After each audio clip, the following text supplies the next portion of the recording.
And as we're coming on the air tonight, we are following breaking news that former One Direction singer Liam Payne was found dead at a hotel in Argentina. Now, local authorities say the 31-year-old fell from a third floor of a hotel in the country's capital of Buenos Aires.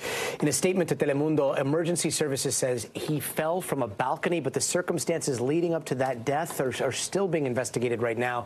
Fans are already gathering outside the hotel where this happened, with police having to rope off a large crowd that you see there. Payne was recently seen at a concert for his former band member Niall Horan in Buenos Aires earlier this month. The singer was famously known for being one of 5 members of the group One Direction, formed after he competed in the X Factor back in 2010. His hits with the group include songs like What Makes You Beautiful and Story of My Life. He also pursued a solo career for a while after the group disbanded. NBC News correspondent Sam Brock is joining us now in the studio. Sam, so do we have any details on what happened here? So the information that's being funneled right now is coming from SAME, which is the Emergency Medical Services there in Buenos Aires, Gadi. It is also a function of the police and their collaboration together, and here's why that's important. These are the details that we know right now. The 31-year-old Liam Payne, according to police and the medical services, fell off of the third-floor balcony of a hotel, the Casa Sur. This is in an upscale neighborhood of Argentina, to his death, or suffered extremely serious injuries and died shortly thereafter.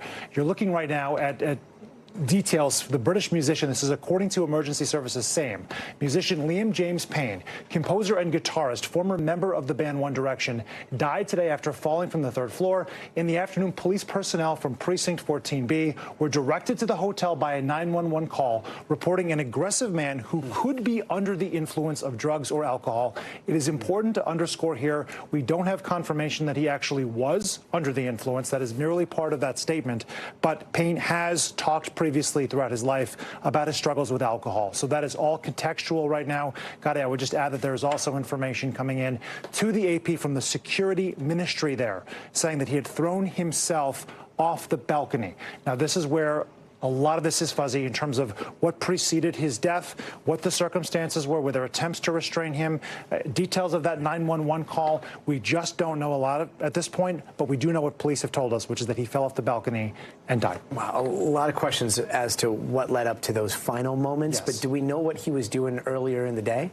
We do know this. He had posted to Snapchat that he was having a beautiful day in Argentina, and that he was out there horseback riding and participating in other activities and seemed, by all appearances, to be really happy. According to some of the reports on the ground there, he was with a female companion. She had also posted about their trip, and as you mentioned, he was there to see the concert, Niall Horan, of one of his bandmates in One Direction. And so group support, right? These guys came to fame back in 2010 on the X Factor. It's a British reality TV show. They've become one of the most influential pop bands, boy bands, really in modern history as far as that genre is concerned, influenced and shaped pop music for years to come.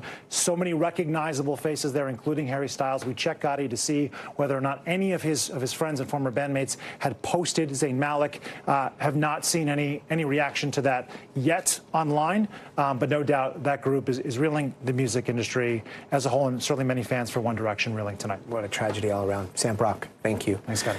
Let's bring in entertainment journalist and host of the Baker Show podcast, Baker Machado. Baker, what reaction are we seeing to the news of this death here? And have we heard from any of the other One Direction members? No, just as Sam had mentioned, none of the One Direction members, even Cheryl Cole, who he shares a child with, hasn't even responded about this. We haven't seen anything from anybody like Simon Cowell or others who created the band One Direction. I think everybody's sort of, Gadi, right now in a process of just understanding what's going on and a state of shock. You have to understand, One Direction was one of the biggest bands on the planet. They were a global sensation. They had fans all over the world. So most of the social media outcry tonight is just the devastation that Liam is no longer with us. And it seems like there was a little bit of controversy going on with his ex-fiancée in recent days. Can you tell us a little bit about that? Yeah, God, he's had a little bit of issues when it comes to relationships in the past. One in particular is with American model Maya Henry. They had been together and were even engaged up until about 2022.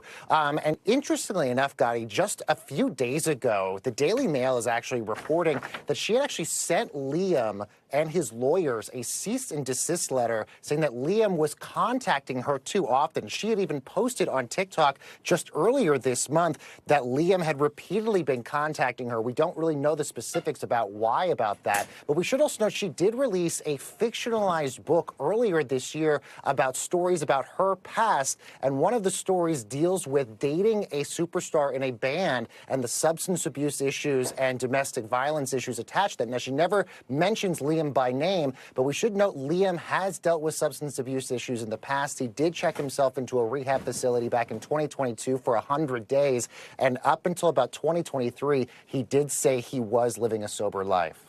And today we have the nature of that 911 call in Argentina to look at. What did his life post One Direction look like? Look, he was still trying to do a lot of music. As when the group broke up in 2016, he still planned on putting out tons of music. He did a couple EPs and LPs. He actually was supposedly just filming a new Netflix show about him. It was called Building the Band. It was him going out and finding the next big band. We don't know. I think Netflix in the press release said they filmed over the summer, but we haven't been able to confirm if they actually, in fact, did. That would then be airing next year. But in May of 2023, Gadi, he said he was planning on releasing brand new music and that he was turning this new life because of his son. He wanted to be a good dad for him as well. And even when you look at the photos and the videos of him at Niall Horan's performance just a few weeks ago, he looked happy. He looked jubilant. He was taking photos with fans. So just a really sad turn of events here for Liam Payne. Absolutely. Baker Machado, thank you so much for joining us. And a massive show of support in Los Angeles today for the Menendez brothers, their family calling for the release of the brothers from prison for the killing of their parents in 1989. And that's in light of new evidence in the case that they say corroborates allegations of severe molestation and rape made by the brothers against their father. The family is hoping it will lead to their imminent release.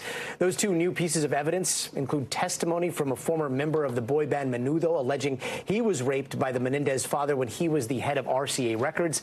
And the second, a letter written by Eric Menendez alleging sexual abuse 8 months before the killings.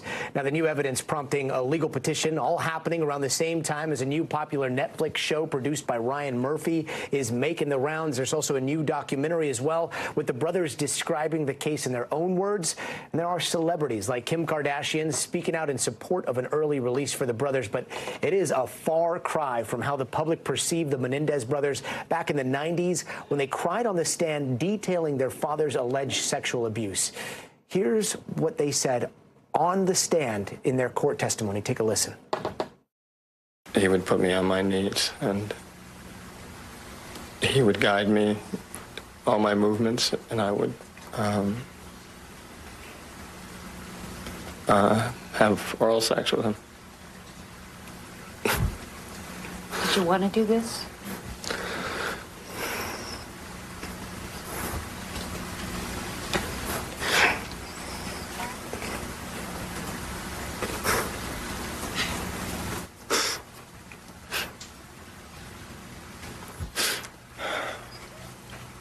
Now, the L.A. County DA, George Gascon, is reviewing the brothers' case. His office has not made a decision yet, but he has publicly said he does not think they deserve to die in prison.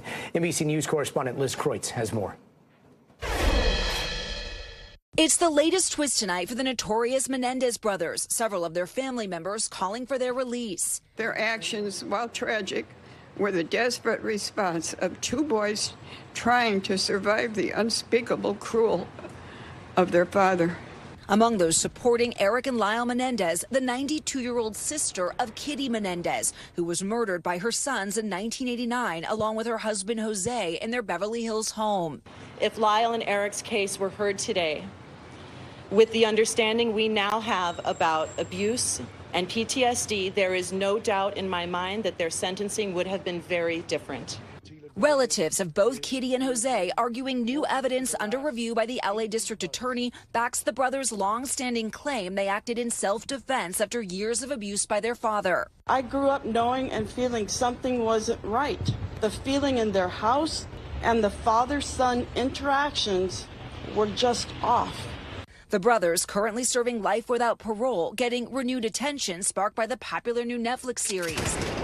But the family is split. An attorney for Kitty's brother says he believes his nephews were motivated by greed and wants them to remain behind bars. Does your client believe the brothers' claim that they acted in self-defense after years of physical and sexual abuse? Milton Anderson does not believe that. But should those allegations have been true, it doesn't excuse what they did to their parents. and it doesn't excuse the murders that they committed.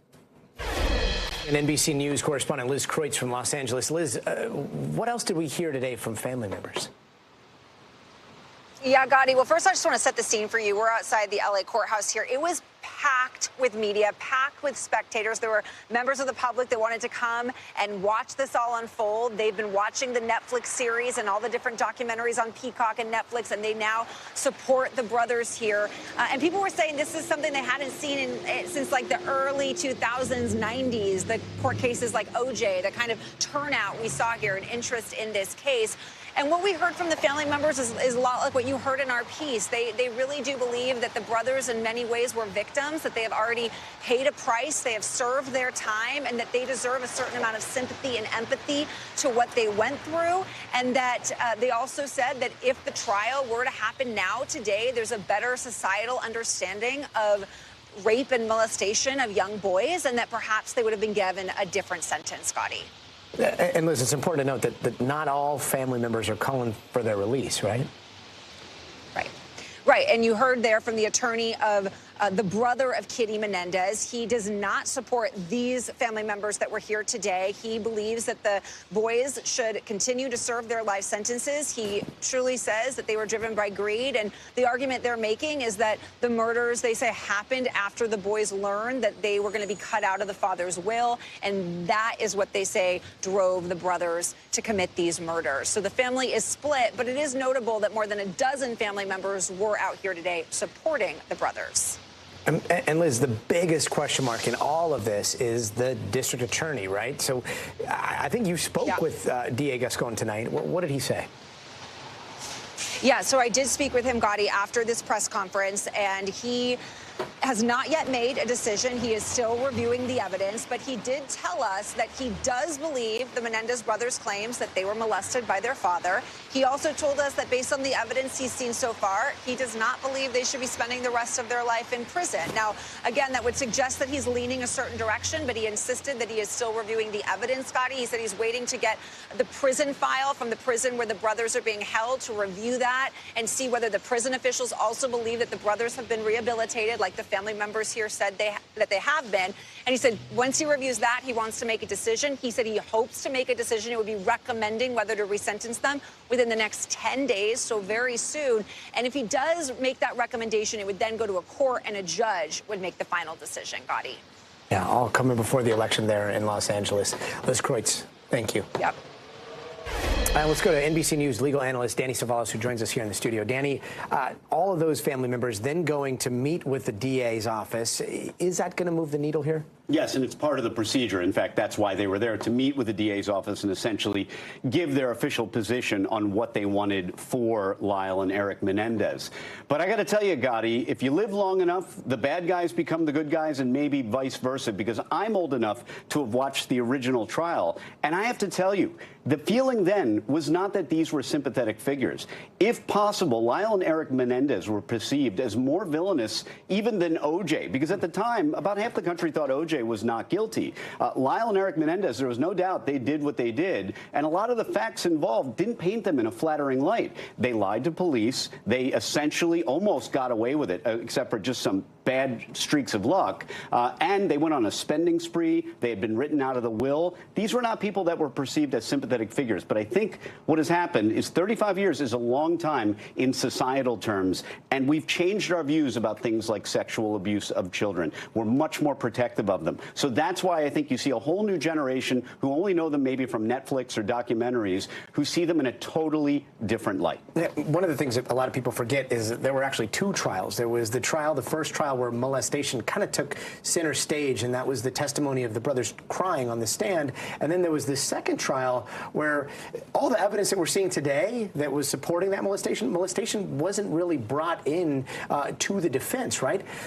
Why was it missing there from the defense? Why was it inadmissible during that second trial? You get a kind of mini laboratory here, because you can say that in the first trial, when this evidence of sexual abuse, and there was quite a bit of it that came into evidence. You can read the habeas petition. They outline everything. Mark Garagos does in that petition. And there was a lot that came in. The second time around, not only was that excluded, and it's not entirely clear why, but judges have the authority to make evidentiary rulings, and it happens. You saw it in the Bill Cosby criminal trial. Evidence that came in the first case was excluded in the second and vice versa. You see it in this case. That evidence came in the first trial. A judge made a discretionary call. Those are usually upheld. They have very broad authority to allow evidence in or not allow evidence in. And for whatever reason, that evidence was out. I would assume it was because the judge thought it wasn't germane to whether or not, excuse me, they lied in wait and killed their parents. And I can see a judge making that decision. Maybe not today, but certainly in the 1990s, I can see that choice being made. And the other question of timing, this does come before an election, and in Los Angeles, that's what a lot of people are talking about. They're questioning the timing of all of this, and a lot of it centers around the DA, George Gascon, who, is saying that he hasn't made a decision yet, and yet the family is all saying they don't want this to be political. Those that support the release, and then the one or two members that still want those brothers in prison, they're all saying do not make this political. And yet, like Gascon, I pulled up his TikTok account. This is George Gascon for L.A. He's posting about this case.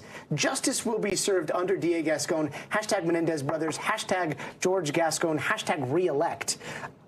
How is this appropriate? Is this normal? We're in a bizarre new era where the lead prosecutors on TikTok, and I wouldn't be surprised if some of the line prosecutors, the foot soldiers, have rules about even being on TikTok in their prosecutorial capacity. But that's the world we're living in now, and elected officials will take to social media. And is this potential, them being released, being resentenced, political? Of course it is. All you need to do is talk to any criminal defense attorney or even any prosecutor. And we can think of probably 11 or 12 other people incarcerated currently who might even be wrongfully convicted, who might be more deserving of a resentencing or a chance to get out. This, if you had asked me 35 years ago, what case in the future is most likely to get out on this kind of mercy situation, I wouldn't have picked the Menendez brothers. I might have picked OJ before that. And I say that I'm being glib because now, historically, we see OJ as someone who was very culpable. But even at the time, the Menendezes possibly were seen in a more negative light than OJ, if you can believe that. Society has changed so much. So much, it has. Danny Savalas, thank you. Thank you. And also breaking tonight, the country's first ever execution for allegedly shaking a baby to death, and that might happen in 24 hours. Robert Robinson was convicted of killing his 2-year-old daughter, Nikki, back in 2002. Prosecutors argued Robertson intentionally shook Nikki, causing bruising and blunt force trauma, or so-called shaken baby syndrome. But Robertson's lawyers argue that never happened. The lead investigator has since come out saying he got it wrong, and the family maintains that Nikki died from pneumonia, being prescribed some powerful opioids that have since been restricted for kids and natural causes as well. But back in the day, doctors misdiagnosed her symptoms and injuries as abuse. Now, Robertson, who has been diagnosed with autism, maintains his innocence. And here's what he told our Lester Holt in an interview a few weeks ago. Did you harm your daughter, Nikki? No, sir, I did not harm my daughter. If you could speak to the governor directly, from the heart, what would you tell him? Governor Abbott, I did not do this, and I'm just hoping, praying that you do the right thing. NBC's Priscilla Thompson joins us now. Priscilla, this case centers around the debate over shaken baby syndrome and some broader implications over outdated medical science and criminal convictions. How did we get here? Yeah, so Robertson says that back in 2002, his daughter Nikki fell out of the bed. He took her to a hospital, and it was there that hospital staff told detectives who came to investigate that this was a case of abuse and shaken baby syndrome. And within 24 hours of her death, Robertson had been arrested and would subsequently go on to be found guilty of her murder. But what his attorneys are saying, and a lot of the folks advocating for his release are saying, is that there was a lot of information that police did not know at that time and that the jury never got to see, including the fact that this 2-year-old Nikki had had 40 doctor's appointments over the course of her short 2-year life. There was a chronic illness there, and also that in the days leading up to this, she had a temperature of 104 degrees. And it's also worth noting how the conversation around shaken baby syndrome has changed over the years. In 2009, the American Academy of Pediatrics came out and said that they are no longer calling this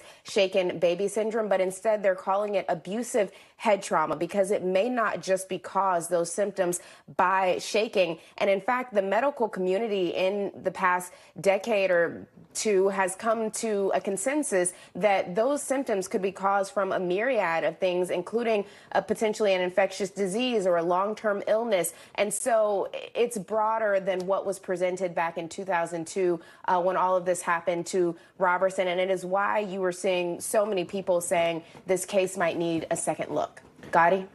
And Priscilla, I mean, he is scheduled to be executed tomorrow. Could Texas Governor Greg Abbott intervene still?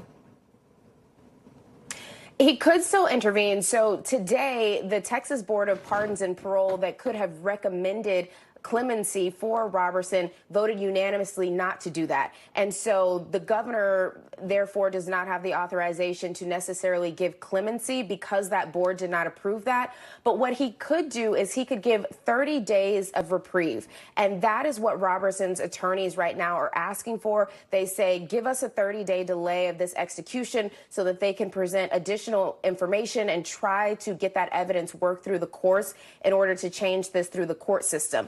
Two other things to keep an eye on, though. The Texas legislature is also looking at the possibility, they heard testimony today, looking at the possibility of invoking a state law that says that cases and convictions that were based on, quote, junk science could be reviewed. And so if that happens, it could also lead to a delay and a potentially different outcome here by at least a year. And of course, the other thing to watch is that the Supreme Court could step in the final hours and potentially put a halt to this, but that is very rare. Gadi? Yeah, the clock is ticking. Priscilla Thompson, thank you so much. And don't go anywhere. We are just getting started. Up next, the campaign trail is taking a detour through the path of undecided voters. We're going to check in with our team of road warriors in a few minutes. Plus, a town's mayor was one of 16 killed in an Israeli airstrike in Lebanon. NBC's Matt Bradley is on the ground in Beirut with the very latest. And if we're headed back to the moon, we're going to need some wheels. So take a spin in this buggy built to explore the South Pole of the moon. That's coming up later this hour in tonight's Future of Everything. Astronaut time on the moon is going to be the most precious resource in the world. Hey, welcome back. And here are some of the other headlines we're watching tonight. A New Jersey detective was shot and killed during a home invasion last night. Police were called to the detective's home after reports of several people kicking in the front door. They found 51-year-old Sergeant Monica Mosley shot, and she later died at the scene. Police are currently investigating exactly what happened, and they are looking for a motive. Earlier today, former Las Vegas county election official Robert Tellez was sentenced to at least 28 years in prison for killing a local journalist. In 2022, reporter Jeff Gurman exposed a relationship Tellez had with a staffer and then was found stabbed to death in September of that year. In August, a jury found Tellez guilty of murder. Tellez will receive credit for his 2 years of time served for his pretrial detention. And in Nebraska, convicted felons who have completed their sentences can now vote. The state Supreme Court made the ruling today, and it comes after state election officials tried to keep felons from casting ballots in this year's election, fighting to keep a 2-year waiting period in place. Now, Nebraskans with felony convictions need to act fast to register to vote. The deadline is October 25th. And nearly 10,000 CVS and Rite Aid workers in Southern California are getting ready to go on strike. The labor union representing CVS workers have been trying to reach a contract agreement that gives workers fair wages and affordable health insurance. The CVS workers are already authorized to strike if necessary, and Rite Aid workers are taking votes this week. And 15 days after turning 100 years old, former President Jimmy Carter cast his vote for Kamala Harris in this year's presidential election. The Carter Center confirmed that the former president voted by mail today and a relative dropped off the ballot. And also in the swing state of Pennsylvania today, Elon Musk, the world's richest man, who looks like he's going all out to re-elect Donald Trump. Today, the tech billionaire writing on his platform X that he will be holding a series of talks through Monday throughout the battleground state. He also wrote that even though the events will be free, attendees must sign a petition supporting free speech, a right to bear arms, and to have voted in this election. Now, Musk endorsed Trump back in July and has given nearly $75 million to a pro-Trump super PAC. Let's bring in NBC News' Vaughn Hilliard to help us break this down. Vaughn, all right, so let's just start with the history here. Elon Musk and Trump, like, walk us through that dynamic. Musk voted for Obama, then Hillary, then Biden. Now he's saying he's voting for Trump. What's the history and how does this all start? Right. These two men had a very difficult and tenuous relationship to begin with. When Donald Trump was in the White House, he pulled out of the Paris Climate Accords. Elon Musk came out against such a move. And then in the White House, Elon Musk, he actually went and visited Donald Trump at the White House. But this really came to a head in 2022 when Elon Musk had suggested that he thought Donald Trump should sail off into the sunset, as he put it on Twitter, and that he should make way for Ron DeSantis to be president of the United States. And at that point in time, in the summer of 2022, Donald Trump, he called him a BS artist and went on the attack against Twitter. Of course, Donald Trump had his own Truth Social, his own social media platform that he wanted to have be a competitor to Twitter, as Elon Musk purchased Twitter and turned it into X. And then as time rolled along, Donald Trump won the nomination. The two mended their relationship, and they really sort of have this symbiotic relationship now. You saw him go on the campaign stage with him in Pennsylvania just over a week ago, and now $75 million to a super PAC supporting him. Of course, Elon Musk, the richest man in the world. You can see a lot of incentive to him and his companies to have a tight relationship with the man who he thinks and hopes to be the next president of the United States. And you're seeing these two now very much on the same page. Yeah, quite the collision of worlds. I do want to ask about this super PAC. Musk has given millions to it, but according to some reporting from The Verge, it also seems to be paying at least swing state voters $47 to sign a petition. Like, what are the details there?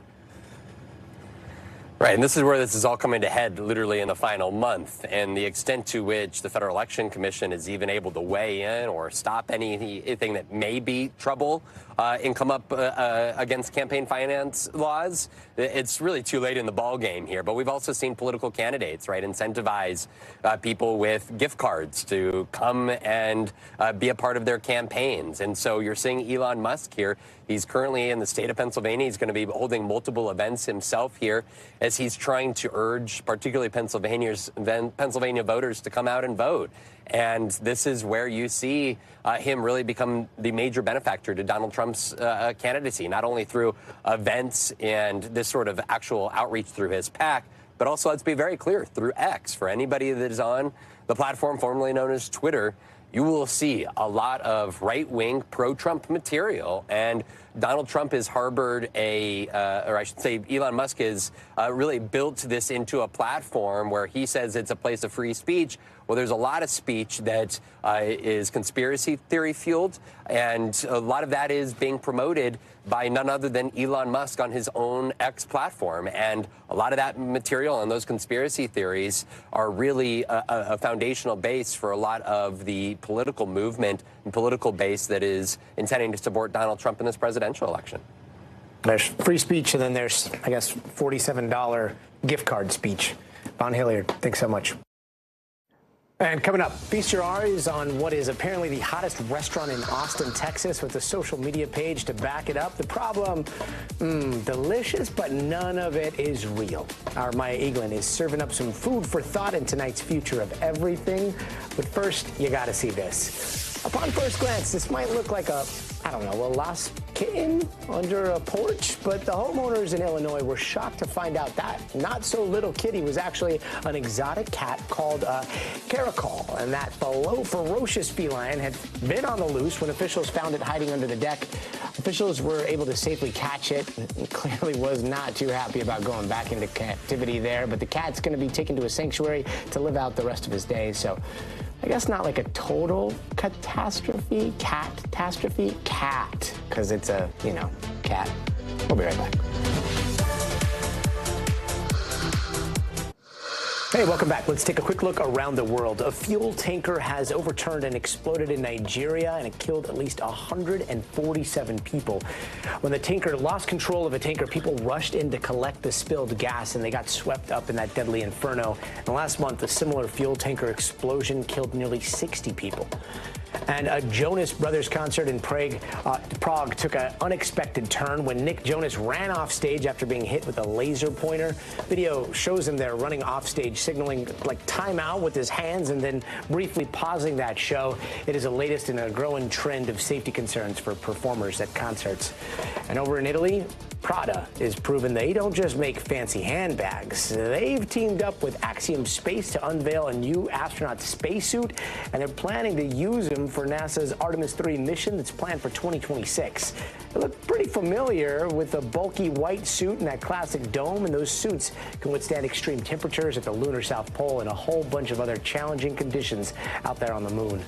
And Ukrainian President Volodymyr Zelensky is rolling out what he calls Ukraine's victory plan. Now, this comes as a difficult time for the country is approaching. Zelensky is pushing right now to end the war with Russia next year, and he's also basically calling on allies to step up to aid Ukraine and once again directly asking for an invite to join NATO right now.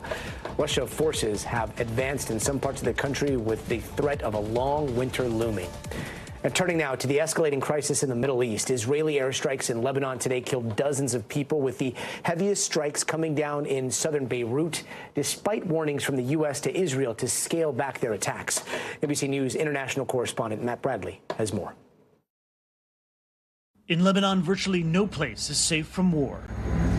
In the months since Israel expanded its attacks against Hezbollah, the country's south has been pummeled by airstrikes and a slow and steady Israeli ground invasion. But lately, the country's north has also come under fire. This house in the sleepy mountain village of Eitu is now the scene of one of the deadliest single Israeli attacks since the war here began. 24 people were killed here in an airstrike on Monday. This is a rancid scene. Investigators are still looking through this rubble, trying to find human remains. For the Lebanese, this is a crime scene. But it doesn't involve the usual suspects. This is a mostly Christian area. There's no real Hezbollah presence here most of the time. Israel's military said they had struck a target belonging to the Hezbollah terrorist organization and that claims of civilian deaths are under review. The United Nations Human Rights Office said the civilian deaths, mostly women and children, raise real concern with respect to international humanitarian law. Eli Alwan owns the property. He said he rented it to a large family of people displaced from the south. Everything was normal, he said, until a visitor arrived carrying cash. The target may be someone who came here and is wanted, he said, someone who belongs to Hezbollah. The victims here were already part of an internal exodus of more than 1 million people. Like many in Eitu, they thought they were safe. That's why many here are now fleeing abroad, becoming refugees. This ship almost always takes cars and freight, but it's a sign of desperation that now its main cargo is people. Hundreds of people have traveled here to the northern city of Tripoli from all over Lebanon. But this is just the beginning of their journey. They have a 12-hour ferry ride to Turkey. Diana is traveling with 7 members of her family, including her elderly parents. She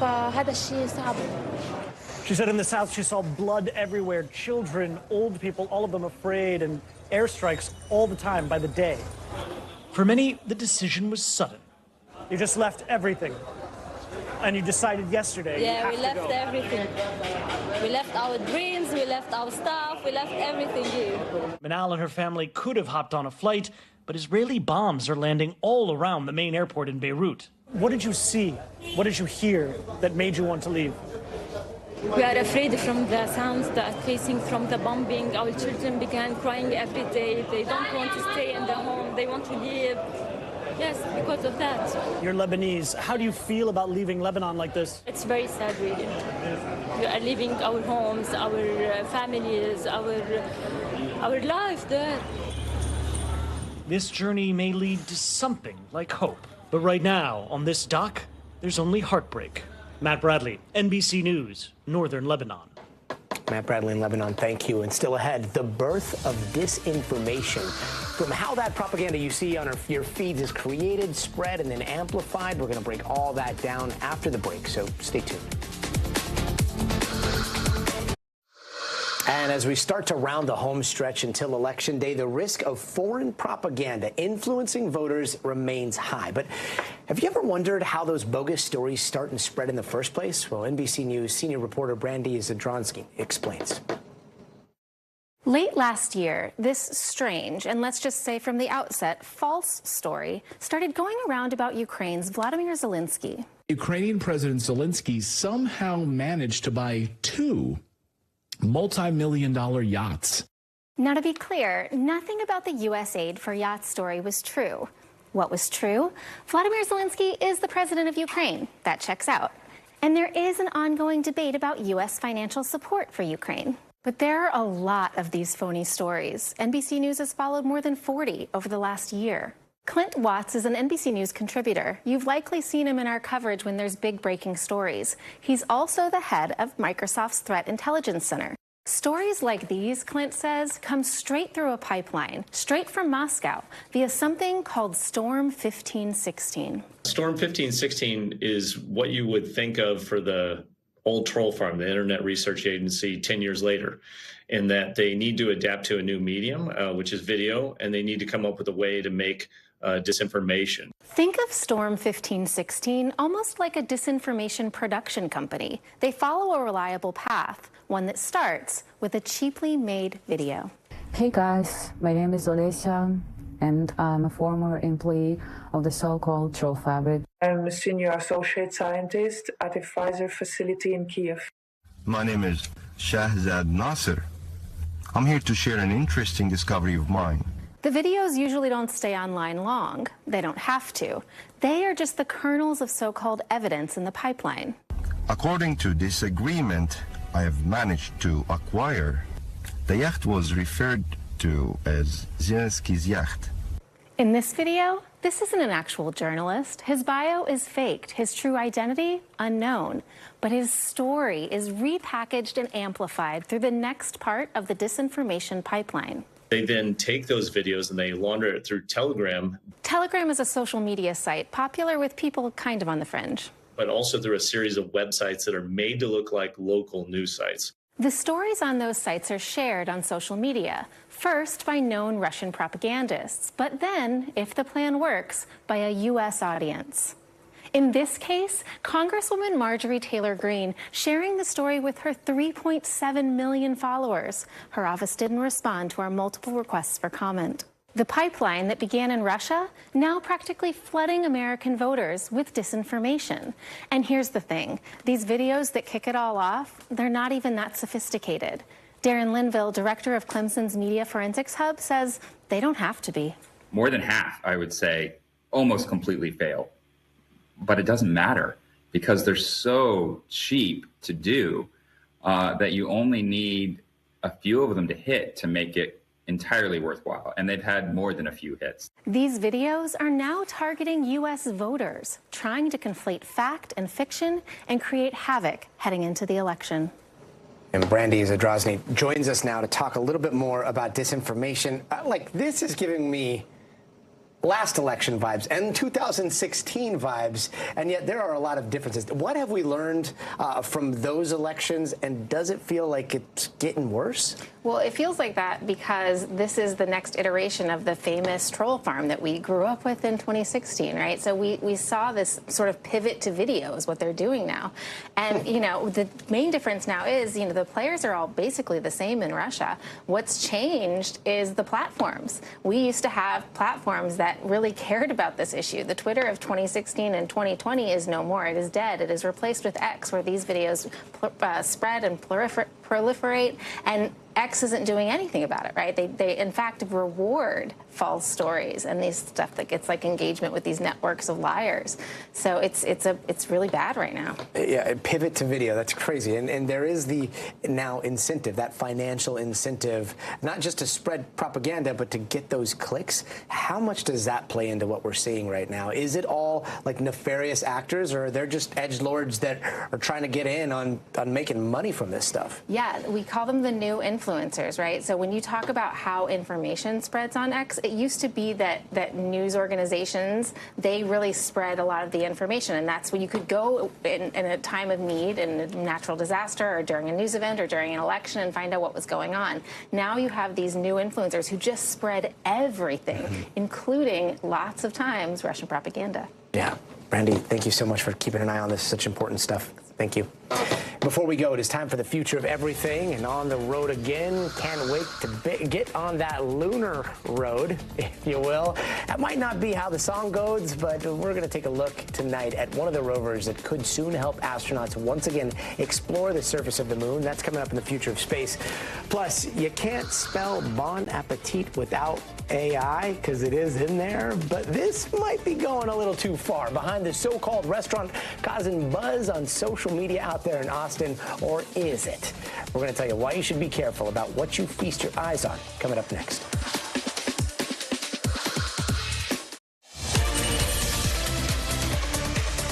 In tonight's Future of Everything, as we count down to humans once again visiting the moon, one big question is still hanging out there, and that is, how are they going to get around? That's where the engineers at Astrolab hope they come in.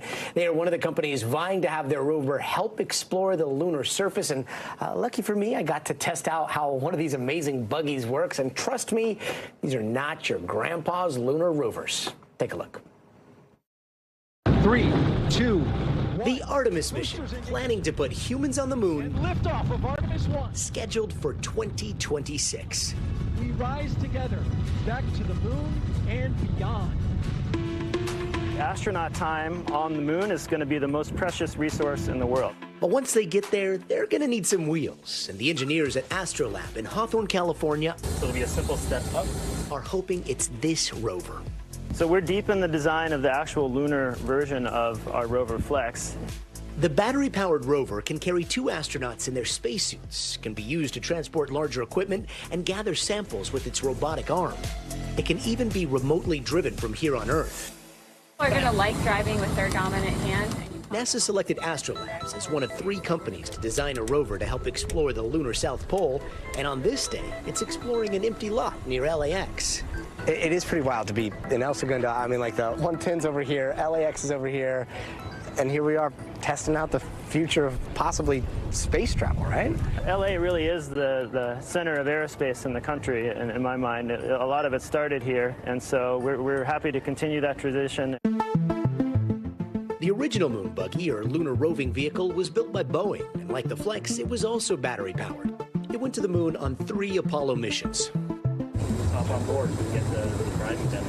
Today's moon buggy will be driven by the first ever female astronauts to walk on the moon. And one of these women might get that honor. They're test driving the vehicle to get a feel for the controls and talk about improvements with Astrolab. Their expertise critical in helping finish what Astrolab hopes will be the rover design of the future. But its intuitive controls are built to make a lunar commute as easy as possible. Wow. As we experienced for ourselves when Astrolab let us take Flex for a spin in 2022. You're a natural. This is Earth. We still have gravity bearing down on us. And really, the people that know what it's like to be in zero gravity, like that's a limited amount of humans, right? Yeah, it's just a few hundred people who have been to space. These 2 women have spent months on the International Space Station, done EVAs, done multiple flights, incredibly accomplished people with great experience that they can bring to bear on this testing. Now more testing, putting Flex one small step closer to off-world off-roading for all humankind. Fingers crossed. Now picture this. You're scrolling on your social media and you come across a restaurant with thousands and thousands and thousands of followers. You start to see images of food like this, pepperoni pizza hot dog. Oh, pretty good, right? Or maybe like a lemon lavender cheesecake topped with honeycomb. The page is for a restaurant called Ethos in Austin, Texas. It's full of post after post of well-lit, very creative dishes with dozens of comments. You can try to make a reservation there. But the thing is, it's all AI, and NBC News reporter Maya Eaglin explains. A croissant in the shape of moudang, caviar-topped fish and chips, a buffalo wing the size of a table, and bread loafers. Offerings posted on the Instagram of what appears to be the restaurant's more than 74,000 followers. On its website, Ethos says it's the home of unreal flavors. Maybe because that's exactly what it is, not real. This restaurant does not exist. They have over 70,000 followers, and every single photo looks like it's AI. Those mouth-watering meals, AI generated. Maybe it was the Jeff Bezos behind the bar that gave it away. But people online are confused. many believing it's a real top-rated restaurant based in Austin, Texas. We reached out for comment, but chatting with its 24/7 general manager, Giuseppe Fusilli, is less than helpful. And trying to make a reservation lands you at an interactive image of someone slapping a man in the face with an eel. It's the latest example in what experts call AI slop. An ocean of information all over the internet, much of it quite unreliable. With thousands of pages on Facebook dedicated to posting AI-generated images and fooling millions of users, flooding their followers with hundreds of images, hoping to drive engagement. But why? People are hungry for attention, and it seems like they will do anything to get it. Now, sometimes it has a financial motive. You want to become an influencer. Sometimes it's just ego. While we don't know anything about the people behind Ethos, there could be consequences to so much fake imagery clogging up our searches and feeds. It's a huge challenge if we can no longer trust our eyes or our ears, right? We are coming up against a very consequential election, and we've already seen and heard all kinds of things that just aren't true. What are the best ways you can stay safe online? Stay skeptical. Whether it's a cute croissant or a political soundbite, some content on the internet is more than meets the eye. Okay, first off, when you said AI slop, I was expecting like sloppy joes. That looks, I mean, some of those things look kind of delicious. So I have to ask, when you first saw it, when you started scrolling through, did you fall for it?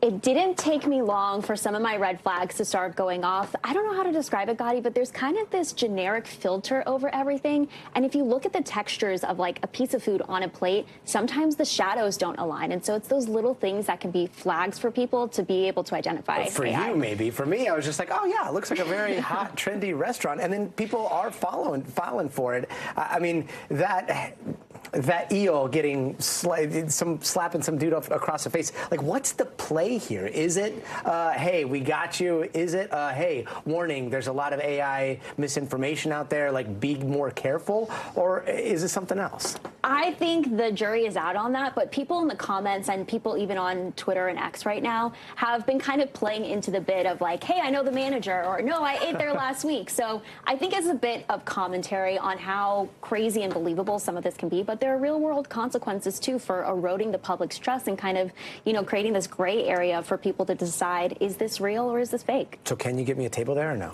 I don't think so, Gadi. I don't even have that power. Maya Eglin, thank you so much. What a fascinating story. That's going to do it for us tonight. I'm Gadi Schwartz. We'll see you here tomorrow. But until then, stay tuned now.